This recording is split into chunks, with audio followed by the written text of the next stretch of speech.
Business is full of ups and downs, so it helps to have a flexible way to pay. Try Business Essentials from O2 Business, the most flexible business tariff around.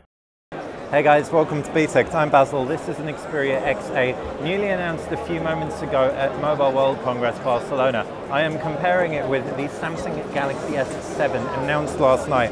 The S7 is a pretty beautiful phone. You've got a 5.1-inch display, Quad HD resolution, but it's absolutely going to cost you flagship dollar. I'm going to tell you exactly how it stacks up against the Sony Xperia XA, which is going to be a lower-end device that's going to cost a lot less, but could effectively give you a similar kind of performance where it counts, potentially. Well, let's start off by talking about the design, and you can see you've got metal bodies across both. Metal backing on the XA actually feels incredibly premium, nice and frosted.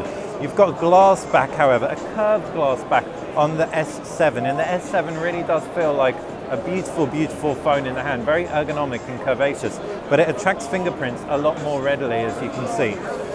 As far as the design goes, you've also got a physical button on the home, below the home screen. You've got this fingerprint scanner and a capacitive button either side, multitasking and a back button. No buttons on the Xperia X, instead you've just got front-firing speakers. Right hand side you've got that fingerprint scanner. It's also a power button, so one touch unlocks your smartphone. You've got volume rocker, camera button, while down at the base is a micro USB connector. Left hand side you've just got a slot right there for a SIM card and an SD card, while up top 3.5mm jack. Now it's worth noting the S7 is indeed waterproof, whereas the XA, in a turn for the books for Sony, is not waterproof. Inside, the UIs have both been customized quite heavily. You've got Android under the hood, Marshmallow, but each other custom take on Android, Samsung and Sony's.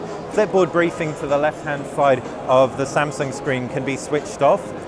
You can see you've therefore got an array of home screens, an applications tray that you can then swipe through, and you've also got a pull-down notification bar as well.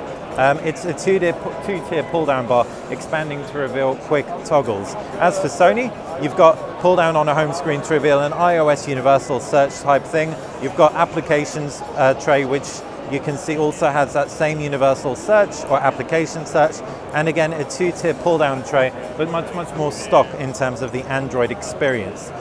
As for the screens, if we pull up closely, it's AMOLED versus an IPS panel, Quad HD versus Full HD. I can't make out any pixels in the 5-inch Full HD display on the Xperia X, but in the same breath, the AMOLED screen does pop beautifully. Really elegant, really nice device in general in the hand is the S7.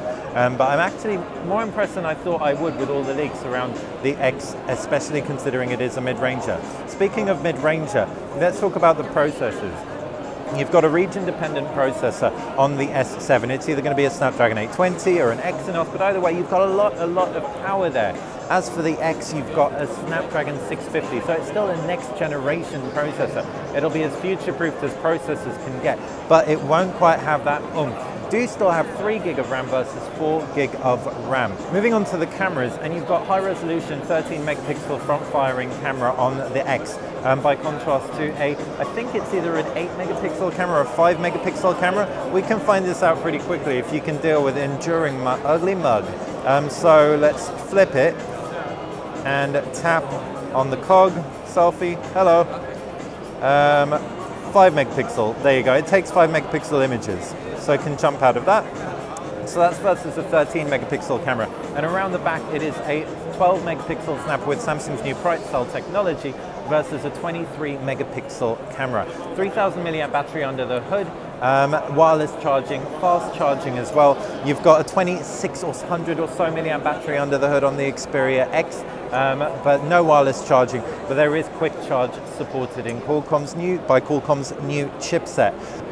There could be a lot of reason to opt for the Xperia X if indeed you don't need all the bells and whistles the Samsung Galaxy S7 has. If you've got any questions about either of them, fire them in the comments section below. If you like this video, a quick like, and of course if you like the channel, subscribe.